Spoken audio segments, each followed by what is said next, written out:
Hi card makers, I'm Tricia at Club Scrap and this is the Forest Floor Card Making Workshop. We're going to make a set of 12 really beautiful cards. These are fun because they open up to have this little accordion pop-up in the middle. Very easy to make.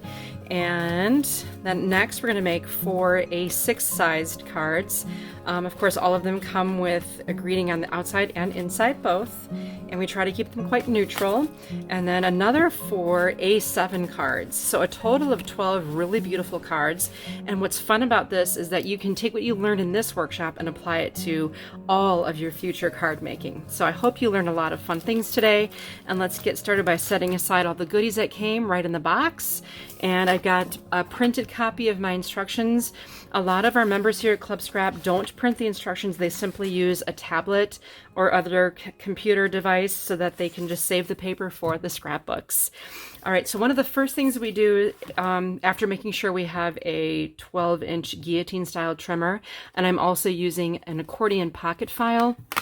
This is something that I made, and I do have a video tutorial on how to make this available to you in our web store at clubscrap.com. So if you don't have something like this, make sure you have a lot of space to stay organized. But I will be filing everything into one of 4 pockets, A, B, C, or D, for the different types of cards we'll be making, plus the D pocket for didn't use that piece, okay? There will be very few pieces in there, but there will be some.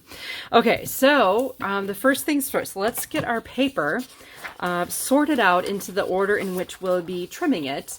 It's very easy to do. I just hold the paper in the crook of my arm so I can sort through it easily. And this really does make a difference, holding the paper like this when you sort it. And I'm just going to have you dig through the stack and find an ivory plain. So you're looking for a paper that's plain on both sides. And just one sheet is going to feel very heavy, maybe heavier than you're used to. And just place that on your trimmer base. Then find a sheet of dark green. This is the most beautiful, rich, dark green. It's very, very heavy. It's almost like a piece of velvet, I would say. Anyway, then we're looking for a medium green. All right, so this one, the shade of this one is going to be, if you look at these 3 greens, here's your dark, medium, and your light. So grab one medium green and one light green. Then another medium green. And then look for a brown plain. Then take a print. This is so beautiful. Put it face down on your trimmer.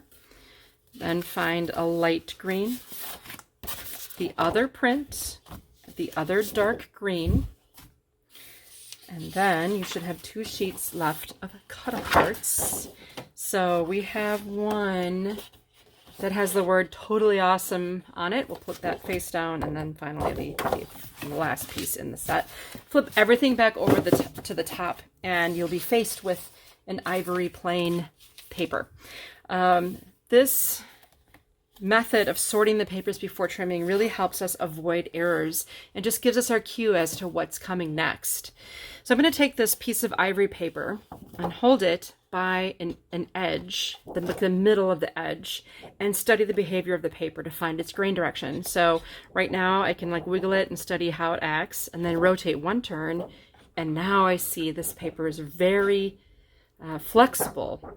It moves easily. Here it moves a lot more difficult. It doesn't move as easily. This dips nicely. What we want to do is place this in our trimmer so it dips easily top to bottom. We're going to repeat that with a second sheet of paper in our stack, the dark green.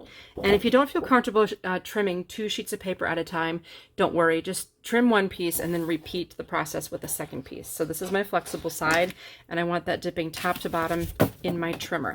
I'm doing that so later on when we fold these pieces in half, the fold cooperates with the paper so that that fold doesn't get crumpled like it would if you were folding against the grain. And many of you probably know what that feels like. Okay, so we're going to place both pieces in the trimmer and cut at 11 1/4. If this is your first time using the trimmer, I always look for the whole number, in this case 11, and you want to go to the left 1 column to find 11 1/4. Before you slice, make sure you stabilize that paper firmly with your left hand on the clear bar, and then bring the guillotine blade down. Now, without moving anything, slide your paper down to 7 inches, stabilize, and cut. Now take this piece and rotate it so it's now horizontal, and trim at 10. We're going to score these card bases so the folding is much easier and cleaner. Then this long narrow strip here that remains, the 2x7, file that in pocket C. Pick up the next widest strips and trim horizontally at 11. Set aside these pieces for scoring, and then these can go in pocket D for I didn't use it this time, but you could. And we're going to repeat all of this. So that's the beauty of these formulas, is you can repeat a certain recipe again and again. I'm going to check my grain direction, make sure it dips easily top to bottom. And once again for this, top to bottom. So I have a medium green and a light green. We're going to repeat that trimming process. Oh, and I just now saw my 2 other little scraps here. You were probably wondering about those. We'll file them in pocket D. And trim this at 11 1/4 again. And 7. Rotate. Cut at 10. This larger piece set aside for scoring. Take this narrower strip, pocket C. Then trim the next wider strips at 11. Larger pieces go to the score pile. And then you do have these other remaining strips for pocket D. So I like to have pocket D handy because sometimes if I want to use a narrower strip, I certainly can. Now, where did I get that information? Well, on page 2 of my instructions, this is the diagram that we followed and the written instructions. And there's the arrow that indicates the direction the paper needs to dip in order to cooperate with the future folding of said paper. So here we are right now on the second step, and we're going to place the paper once again, dipping easily top to bottom. So hold it by its edge, the medium green and the brown. Different cuts now. Our first cut is at 11 3/4. So you're going to be really close to the 12 here. Stabilize. Then slide down to 9 and 6 1/4. Rotate, cut at 9. This large piece set aside to be scored. The 2 smaller little guys, we're going to cut them horizontally at 6 and 3 1/4. File both of these in pocket C. Now here's kind of a neat trick. By doing that little measurement, look at what happened. I got a nester for the brown and a nestable for the green. I think that's just kind of clever. All right, pocket C. We created 2 minuscule scraps here. We can just, we're not going to file those at all. Now you've got a set of 2 strips. We're going to trim it at 11. Set aside for scoring. And the same with the next pair. 11 and score. I'm developing quite a little pile here. And now I have some more little scraps. I've got these really long skinny strips. And I'm moving on to the print and the light green. I like to have the print on top just in case, just so I can kind of hold everything a little bit better. So let's check that light green for grain direction. We want it dipping top to bottom. Here we go. Oh yeah, it definitely wants to go that way. And by the way, everything in this set of instructions trimmed top to bottom with that dip. But in other formulas that I've written, sometimes the paper will dip easily left to right. We'll cut it 6 1/4 this time. So way down over here, I again find the whole number 6, move to the left 1 vertical column, and we're at 6 1/4. Rotate and cut at 9. Scoring pile. You can tell by the size that's going to become a card base. Then this we're going to cut differently than before. We're going to cut at 6 and 3. All 4 of these go on pocket B. And you have 2 really tiny scraps. Then we'll pick up the next pair. We'll trim this horizontally at 11 3/4, 8, and 4. Now, the pieces in the base of your trimmer plus 2 more pieces should be all the same size. That goes in B. And there's one set that's a little bit narrower that goes in C. Take another print, check my grain. Oh, in this case, good news for you. On this particular diagram on step 4, there is no arrow. No, it does not matter which direction the grain is running because the paper will not be folded. So it matters when you're folding. It does not matter if you're not folding. So we're going to trim both the print and the dark green at 11 3/4 again. It gives me that little scrap. 8.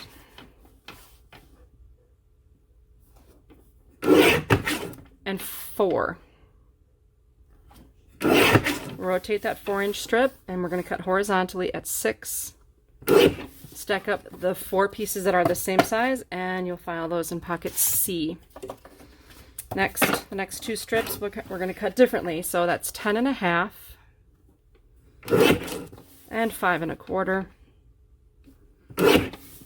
All 4 of these panels, pocket A.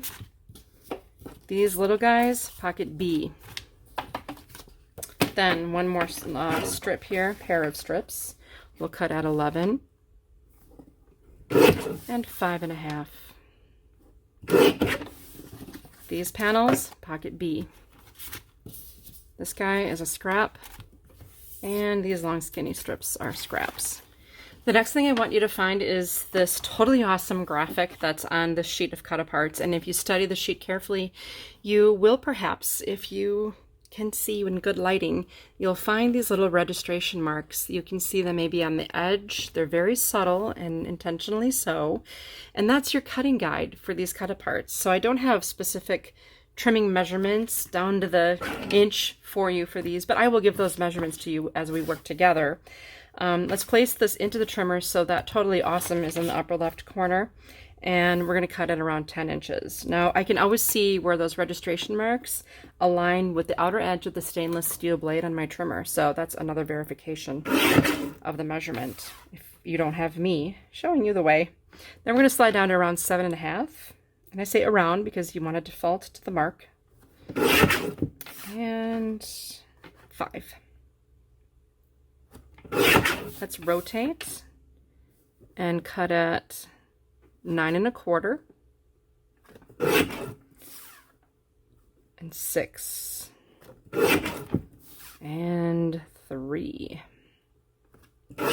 Okay, so I'm going to tell you where these go. These 2 panels, Totally Awesome and Happy Birthday, pocket C. Then we have 2 pieces that need to be separated, and you can see those marks. That was at 2 1/2 inches. Pocket B for those 2 guys. And then the high and time to slow down, we'll cut horizontally at 2 1/2. Pocket C. All right, now I have this long strip. Thanks so much. We want that on the right, and we're going to cut at 10. And then 7 1/2, 5, and 2 1/2. Okay, so take 4 of the pieces. They should all be perfectly square, and those will go in pocket A. Thanks so much, pocket B. Let's repeat all of that. So make sure this little sentiment, this card doesn't have mushroom. Let's go 10, 7 1/2, 5, 2 1/2. If you can't keep up, just pause me. It's okay. Just don't want to have a super, super long video. All of these, once again, pocket A, and this last piece, B. One more strip from this sheet. We will cut at 8 and 4. All 3 of these pieces go in pocket C. Grab the next sheet, place it in your trimmer so that the words "Aw, nuts, miss your birthday" are in the upper left corner. And just be real careful here, because if I were to trim straight through here, I'm going to cut through my artwork at the bottom. So always just study where your blade's going to go. And our first cut here is going to be at 7 inches. I try to make as few rotations as possible, but sometimes you just have to. And then 4 1/4. Rotate, and we're going to probably do a 9 6 3 here. Yep, 9 6 3. All of this, pocket A. Pick up the next strip, the word thank you. I'll put that on our right here. It looks like we have to take about an inch off the edge, so I'll put this in at 11, and then 8 1/4, 5 1/2, 2 3/4, you have made 4 squares, and they all go in pocket B. And this guy is a scrap. Okay, now here's the easiest way to trim this. Okay, place it into the trimmer so the squirrel is on the right here. And we're going to cut at 10. Then we're going to rotate. We're going to cut vertically at 2.5. Then we're going to rotate again and cut at 7.5, 5, 2.5. Gather up the 4 squares, pocket A. Lots going into pocket A today. Again, horizontally it's 7.5, 5, and 2.5. Pocket A. And this guy, pocket C. Now, congratulations, that is all the trimming required for 12 cards. Now, the beauty of learning this method is it not only helps you prepare the way for better card folding with more beautiful looking folds, it gives you a template that you can use again and again, because most of us do have a stash of paper that we need to deal with. So go ahead and substitute colors from your paper stash. Doesn't have to be these. And then you can duplicate the trimming and filing instructions and create your own cards. So I would love to hear back from you if you did that and found success in it, because it's really a lot of fun. Well, since I do have a score pal at home, I'm going to swap out my trimmer for a score pal and get all of these pieces prepped for folding. What I did is sorted all of the pieces that I had left in my score pile into order by size from smallest to largest, just so that we were on the same page. And if you have a score pal, something like this, definitely take advantage of that. Because I have scored so many pieces of paper, I tend to try to do 2 pieces at a time. It just is a lot more efficient. So if you press firmly enough, you can score 2 pieces of paper at a time. Now, the first thing I'm going to do is score this in half at 5.5 inches. This is the 2 3/4 by 11 inch piece. Then after scoring, I'm going to flip this paper so that it's top to bottom, just flipping it this way, and that's important. And then I'll score again at 2 3/4 and 8 1/4. Okay, and then just set that aside. Grab another pair. So I've got brown and green here again. Score in half at 5.5. Flip the paper. Don't rotate it, but flip it. Score at 2 3/4 and 8 1/4. Next, I have these 4 1/4 by 11s. I've got 2, and I'll score at 5.5. And repeat for the other pair. Now remember that green is really, really heavy. I'm pressing quite firmly here to try to get through. If I'm not happy, I can always, that looks great. All right, very good. So all of those pieces that we just scored, the narrow ones and these longer ones, they all go in pocket A. All right, next I'm gonna grab these medium-sized pieces. The print side should be up if you're using this type of score pal. These are 6 1/4 by 9. I'll score horizontally at 4.5. That's just half of 9. That's pocket B. And same for the other pair of the same size, 4.5. Pocket B. And then I'll grab 2 of these largest pieces. These are 7 by 10. Score horizontally at 5. Same for the other pairing, pressing firmly for that heavyweight stuff. 5. And all of this can be filed in pocket C. Okay, everything's prepped and ready to go for assembly. At this juncture, I'll have you turn to page 3 of your instructions, and these are going to make the set of 4 smallest cards. And to do that, everything needed is right in pocket A. So pull it all out. There's a lot of stuff there. This, by the way, is designed to be held up by your trimmer base. If it's not there, then it should be laying on its back for safety. You don't want these spilling out all over the floor. So I'm going to take the largest card bases, and I'm cross-referencing what I see in front of me with what is in my instructions, and I will fold these in half. Make sure when you fold, the anatomy of a fold, it means that there is an indentation and there is a bump on every score. Okay, indentation, bump. What you want to do, and I find a lot of people doing the very opposite, is you want the bump of that score line to be on the inside of your fold. So bury the bump, and that alliteration is a good way to remember. Bury the bump. So I always look for the raised surface and put it on the inside. Next, I'm going to take these long strips and repeat the process. And this is why we did the little flip when we were scoring. So on this piece, here's a bump, just one bump. These are 2 indentations. So fold the paper in half on the bump.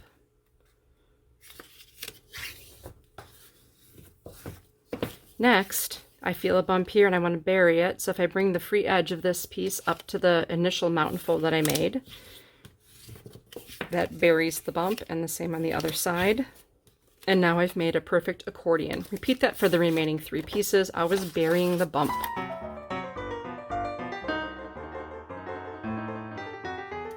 Once all of those folded, we can get ready for what I call the deal. This is probably my favorite part because all the work's been done. It's just a matter of nesting everything together and using your instructions to decode what goes where. So we're going to make 4 horizontal cards. Here are my card bases ready to go. So I'm going to start with an ivory. That's going to be the first one. Then a light green, dark green, and a medium green card base. So 1, 2, 3, 4. Next, I can distribute these larger panels that were in pocket A. So dark green, and then a print, another print here, and a dark green on top of card 4. Then we have our sentiments that go on the outside of the card. So what's up? Birthday wishes. Oh, nuts, missed your birthday. And get well soon. Now I noticed on card set A that there's this little printed element here, and that came from pocket D. So I just grabbed a scrap out of there and added it to kind of anchor this and create some contrast between this and the base. So just something of a little fun touch. Then for the inside of each of these cards, you'll find one of those little accordion folios. So we'll have the medium green and then the brown. And then each inside gets 4 little art panels. So just make sure you kind of consult this image again to find out, okay, I have the mushrooms, a toad, you know, whatever elements you want to going with each card. This one didn't have a squirrel. So mushrooms, a toad, a snail, and here's a quick snail mail hug. Oh, that's so cute. Okay, then this one, we'll just cross-reference each one. We need a snail, a toad, some mushrooms, and make it totally fantastic. For the on nuts, this is a belated birthday card. Sometimes you might just want to wait to send it, so you can wait to send it late. The mushrooms, a snail, a toad, and hope it was totally awesome. And last but not least, a get well that has our little squirrel, and then a mushroom, a snail, and the great outdoors needs you. So that, my friends, is everything needed to complete all of these cards, and they all get assembled in the same exact way. Of course, you have variations of decor and embellishing that you can do, but the basic structure is always going to be the same. Okay, I think better to start at the inside and work our way outside. Sometimes I find that if you start on the outside, the inside sometimes can get attached upside down, and we do not want that. So here you're going to place this accordion folded piece in front of you so the mountain fold is in the middle.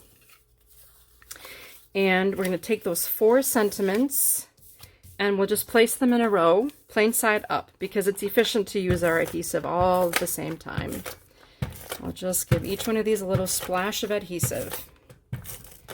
And it doesn't really matter what order, I can just cross-reference my sample. So I've got my toad, and I can center it within the scored area here. And my snail, he's my favorite, I think. My sentiment, my snail mail hug, and my mushrooms. Nice. Then, take the ivory card base and close your accordion folded piece. Open the card base. And I'm going to apply adhesive to the closed accordion and place it in the center of the card, centered top to bottom, but with the right edge of this piece aligned with the right edge of the card base. Okay, now I'm going to put adhesive on top of this portion, and a goodly amount. Okay, and all I have to do is close my card. When you open it, there you can see your accordion pop up. Isn't that the sweetest and easiest thing ever? And again, the reason I did it without decorating the card first is because multiple times I've gotten things flipped and then I end up putting the thing upside down. Okay, just trust me, right? It can happen. All right, so next, Because I've mathematically calculated everything, it should nest perfectly with an even border all the way around. Yay for nesting, neatly nesting. Okay, then we have this just pretty little, would have been a scrap item that can go on this edge. And finally, what's up? So cute. Okay, to embellish, we have included some embellishments, and there is a package of these adorable bronze snail charms. So sweet, right? So I've got this little area right here in the lower right corner, and to attach stuff like this, I use our awesome, this is bookbinding glue actually, but it should be called like the everything glue. Just put a little dab on that and layer down. And that little snail, once it dry, will not go anywhere. He will be the slowest snail that ever was. Okay, let's take a look at the other cards that we will not complete together, so you know some little details should you have questions. Okay, this is the one that we made together, which matches the one I did. And then the next one in the lineup is the birthday wishes. I nested this gorgeous, like suede-like brown ribbon with the gold ribbon. And it's important when you're attaching ribbon to do that before you nest this panel onto the card base so that you don't have ribbon tails on the inside. That just wouldn't be possible. So make sure you watch for details like this, wrapping around the ribbon tails first, taping them in place on the back side, and then gluing your decorated panel onto the card. And here's our accordion pop-up. Make it totally fantastic. Here's the "Aw, nuts, missed your birthday." In this case, I just took the ribbon and wrapped it around the corner of the cut apart. Now, initially I had the ribbon placed like this, but I flipped it over. Why did I do that?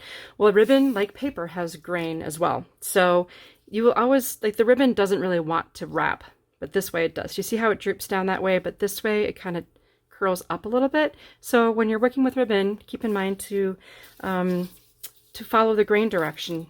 And most ribbons do have that. Here's another example. This time I incorporated the beautiful washi tape. You have a gorgeous roll here that will go far beyond this kit. And keep it handy for the envelopes because this will make beautiful envelopes to accompany your cards as well. So wrap with washi tape and ribbon right next to it to create contrast. And then even more ribbon around the upper right corner of the card and finish with the snail. Of course, the inside just speaks volumes on its own. All right, let's move on to set B. So I'll clean my area and you do the same. I've taken everything out of the pocket designated for card set B. And of course, the first thing you'll want to do is your deal. But I'll start by folding these card bases and then organizing all the pieces in order by size, largest to smallest. So for this first card, a brown base with a print that nests perfectly along with a green. And then you have a series of squares, so one of the larger printed squares. And we'll do the snail mail. We'll worry about the inner in just a minute. On this next one, I'm going to take the print and flip it to the cream side. I know you're like, no, don't do that. But you need to because the next piece needs some contrast. So that's the beauty of having the cream on one side. And then the same is true for one of the other larger squares. Just flip it over to the cream or ivory side. And then today's your day. Go nuts. All right. Then the next one, we're going to do a medium green card base, light green panel, and a printed panel. And the next one, I'll just go ahead and add my light green and dark green panels. Okay, we have the square, light green square with a thank you, and a light green square with a happy birthday. On this horizontal card, I've incorporated the fourth color, the dark green, by adding this strip. Very nice. And then this one, I incorporated a little bit of a print by adding this strip here. It just gives me a little anchoring. Now, I have 4 inner sentiments here in my hand, and let me just tell you how you find those. If you look, there's a little Q, small print beneath each card that says inside. Thanks so much. It doesn't really get any easier. It's like just following a wonderful recipe. Here we've got to celebrate.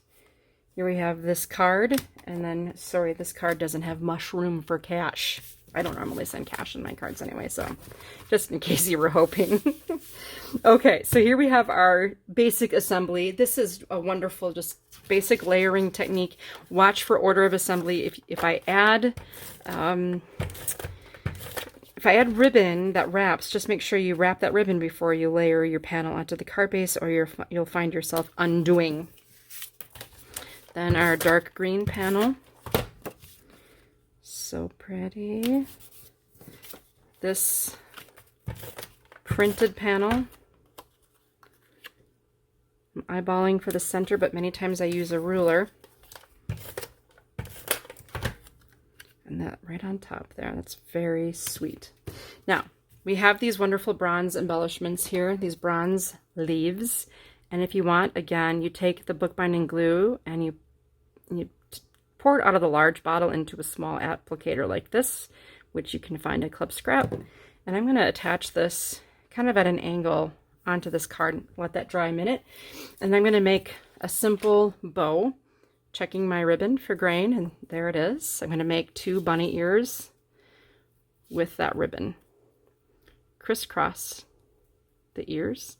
The one that's in the front goes through the loop around from the back. Once you pull that through, just pull the ends. It's going to look a little deformed, but that's okay. And then you just adjust the loops of the bow until you're happy, and trim the tails. That's a really nice bow that does not have a huge knot in the middle, especially because it's a little smaller. And I'm going to use this to cover up the little loop. And you can use a glue line if you like those, or even our bookbinding glue works well for attaching ribbon. It just pretty much works for everything. I've even had people tell me they use it to repair their shoes.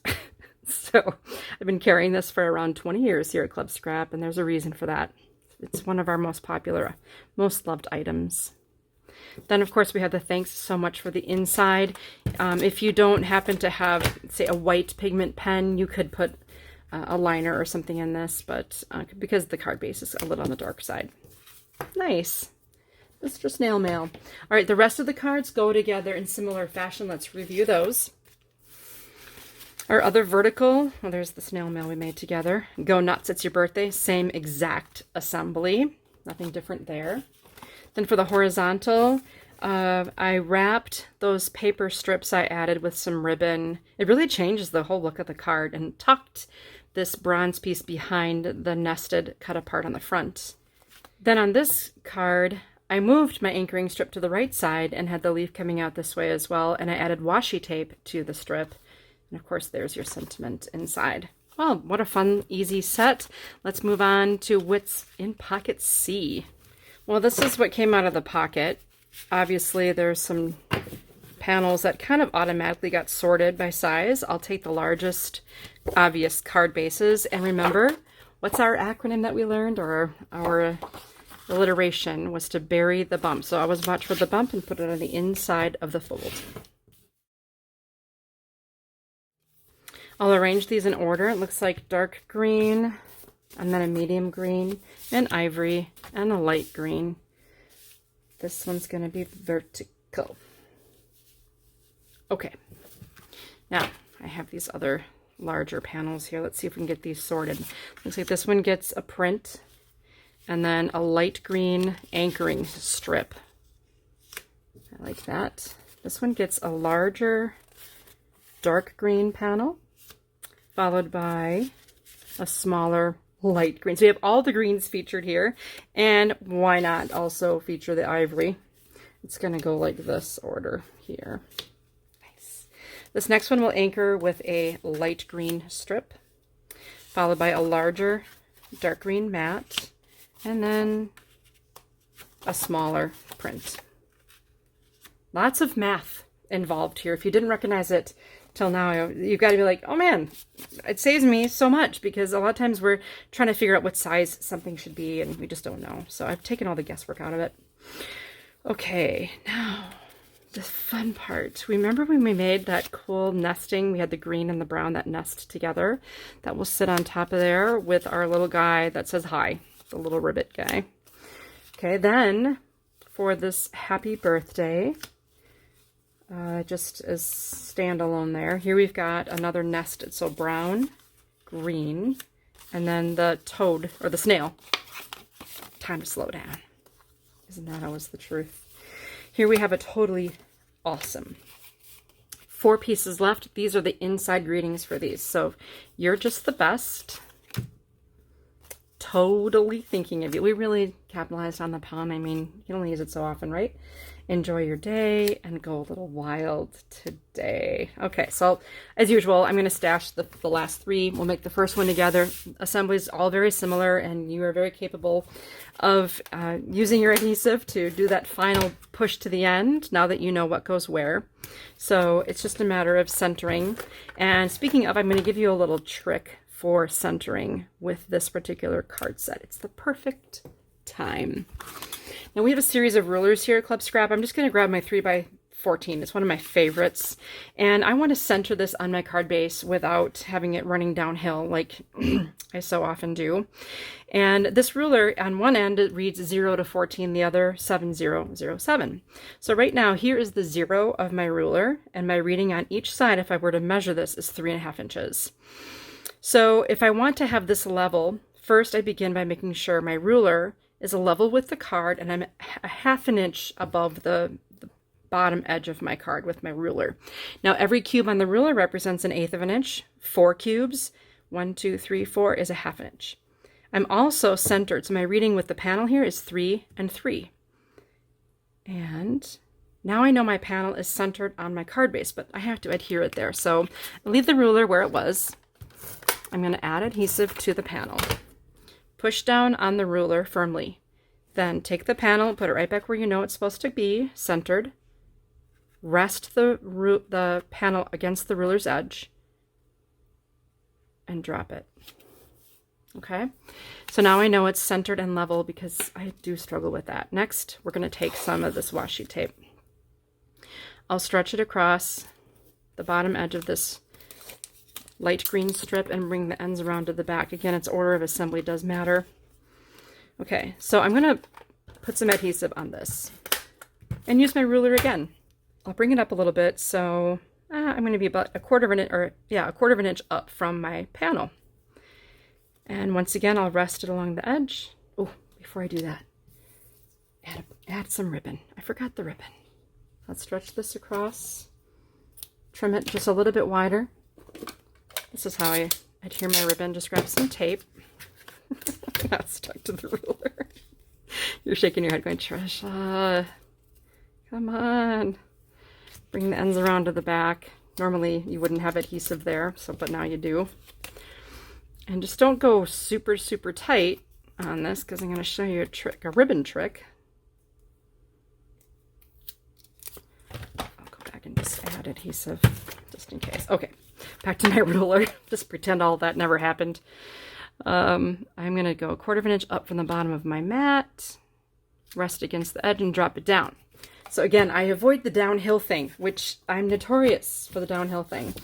Lastly, let's do 2 more things before we put the inner sentiment on. We'll add our little frog, our little high. This is our main element of the card. I'm kind of matching the distance here. Come in with another piece of this gorgeous satiny, silky ribbon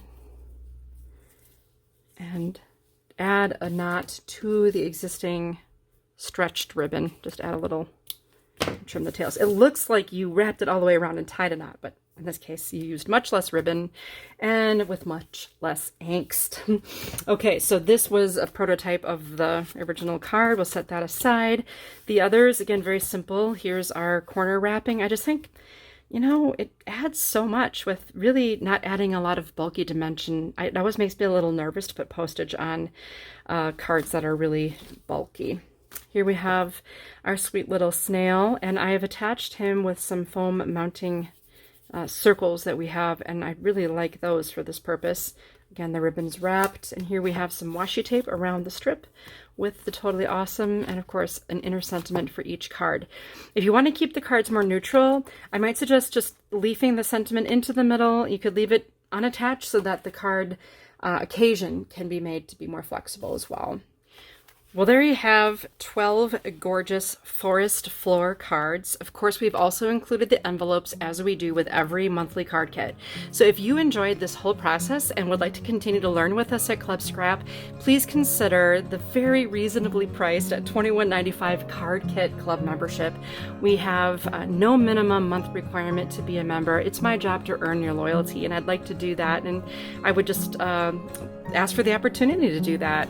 What's unique about our actual monthly card kit club is that I always try to provide more advanced, more intricate, or more involved card structure, something new perhaps for you and for me, and I write a formula for each one as well so that you can easily replicate this with the materials that you already have in your stash. It's my job to help you use every last thing we send your way and help you also use what you already have in your stash so you can keep getting those Club Scrap kits every month. Well, thank you so much for the privilege of your time. I hope you had fun, and I'll see you at our next workshop. Have a great day.